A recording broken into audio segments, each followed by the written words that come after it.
반갑습니다. 16일 금요일 새벽 하나님께 올려드립니다. 함께 찬송가 363장 부르십니다.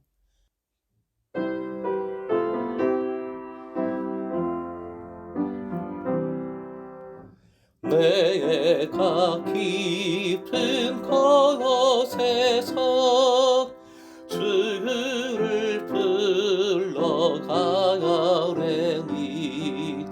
주여 나의 강한 글을 들어주심 바라고 보좌 앞에 나아가니 은혜 내려 주소서. 주의 크신 은혜와 그의 능력 바라라. 주의 깊은 은총에 우리 구원이 있으니 변함없는 주님만 믿고 기다릴지라.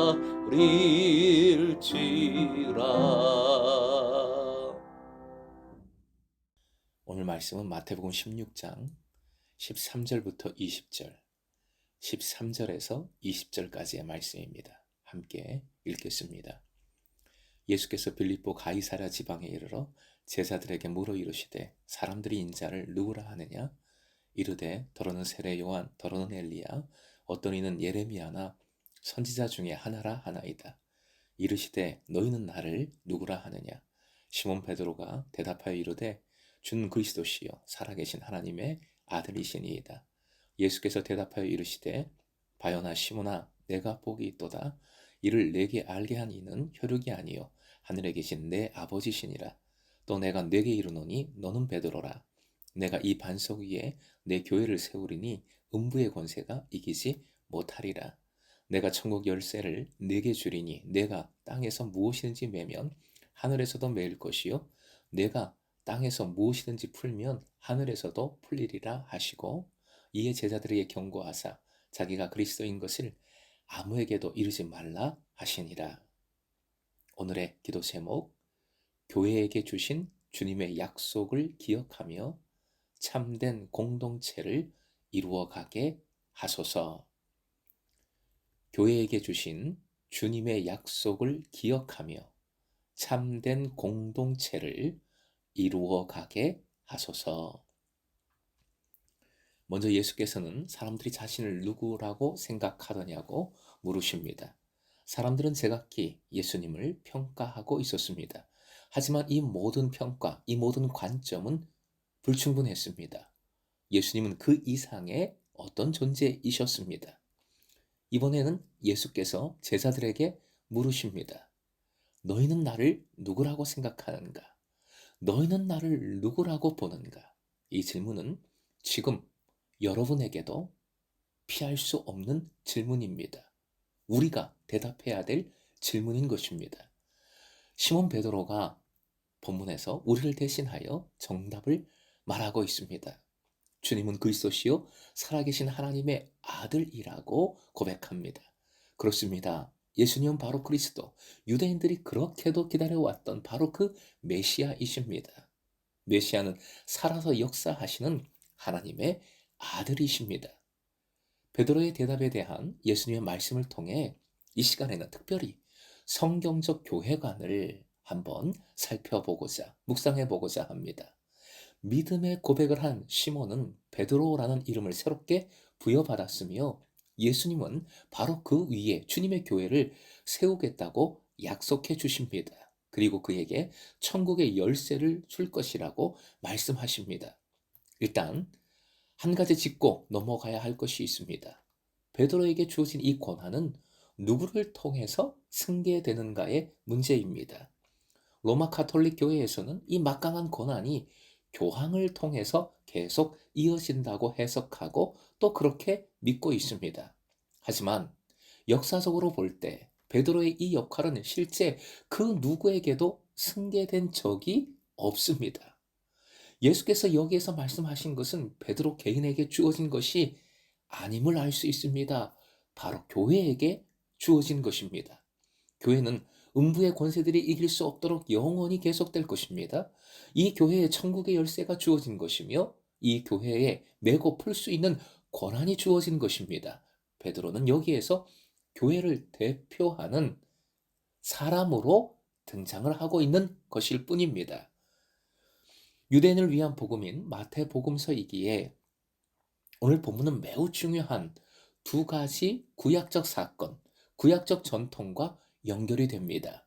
이 구약적 전통을 함께 살필 때에 본문 말씀을 온전히 이해할 수 있습니다. 첫 번째 구약 전통은 창세기 17장에 나오는 아브라함 계명 사건입니다. 아브람에서 아브라함으로 바뀌어진 사건이지요. 아브라함도 본문의 시몬처럼 하나님으로부터 계명을 받았습니다. 새로운 이름을 부여받았습니다. 아브람이 아브라함으로 바뀔 때 이스라엘이 탄생했습니다. 새로운 공동체, 새 이스라엘이 탄생한 것입니다. 마찬가지로 이제 시몬이 베드로로 계명되면서 새로운 계약 백성, 새로운 공동체가 탄생을 한 것입니다. 바로 교회입니다. 또 다른 구약적 배경은 나단 선지자의 예언의 말씀입니다. 사무엘하 7장, 역대상 17장에 나오는 말씀이지요. 하나님은 나단 선지자를 통하여 다윗의 자손 중에서 한 사람이 왕이 되어 이스라엘을 다스릴 것이며 그가 하나님의 아들이 될 것이며 그가 성전을 세울 것이며 그의 나라가 영원할 것이라고 말씀해 주셨습니다. 이 예언의 말씀은 후대 유대인들에 의해서 다윗 계열의 메시아에 대한 예언으로 이해되었습니다. 유대인들은 메시아가 다윗의 자손에서 나올 것이며 그가 성전을 세울 것이고 영원한 나라의 왕이 될 것이라고 기대했습니다. 본문은 이 메시아적 기대가 바로 예수 안에서 이루어졌음을 보여줍니다. 예수님은 그리스도시요 하나님의 아들이십니다. 예수님은 새로운 성전인 교회를 세우실 것이고 주님의 나라는 음부의 권세가 해하지 못할 영원한 것이 될 것입니다. 유대적인 전세에 의하면 유대인들은 시온산의 성전 밑에 있는 바위가 온 세상의 중심에 있다고 믿었습니다. 그 바위는 하늘과 지하 세계를 연결시켜 줍니다. 그 바위는 하늘의 문이며 죽음의 영역인 하데스의 입구입니다. 예수님은 교회를 위해서 새로운 바위를 선택하신 것입니다. 이 바위가 바로 진짜 세상의 중심에 있으며 이 바위는 진짜 악의 권세를 딛고 서 있는 것입니다. 바로 교회라고 말씀해 주신 것입니다. 사랑하는 금성의 제자 여러분, 예수께서는 이 교회에 하나님 나라의 진리를 전하는 천국의 열쇠를 주셨고 교회의 결정을 전적으로 인정하겠다는 약속을 주셨습니다.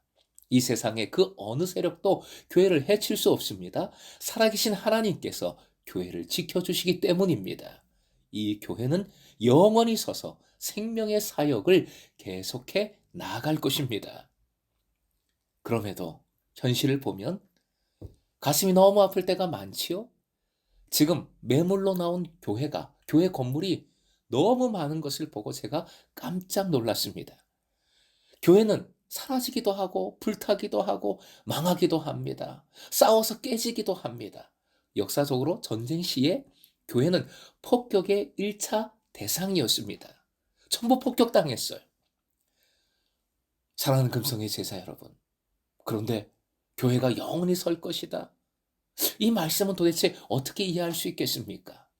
본문에서 예수님은 교회의 근본 원리에 대해서 가르쳐 주신 것입니다.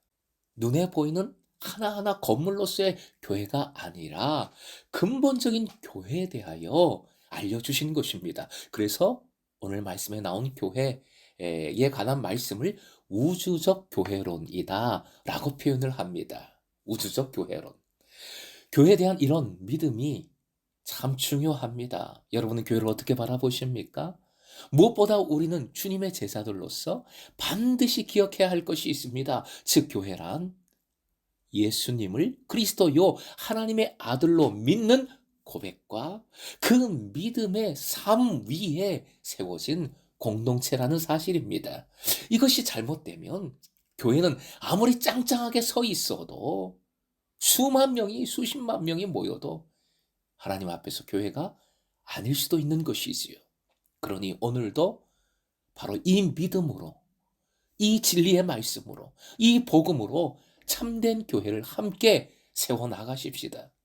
참 신앙 공동체인 금성 교회를 통해 역사하시는 주님을 새롭게 만나며 교회에 약속해 주신, 오늘 허락해 주신다고 약속해 주신 주님의 풍성한 은혜를 새롭게 받아 누리시길 주님의 이름으로 축원드립니다.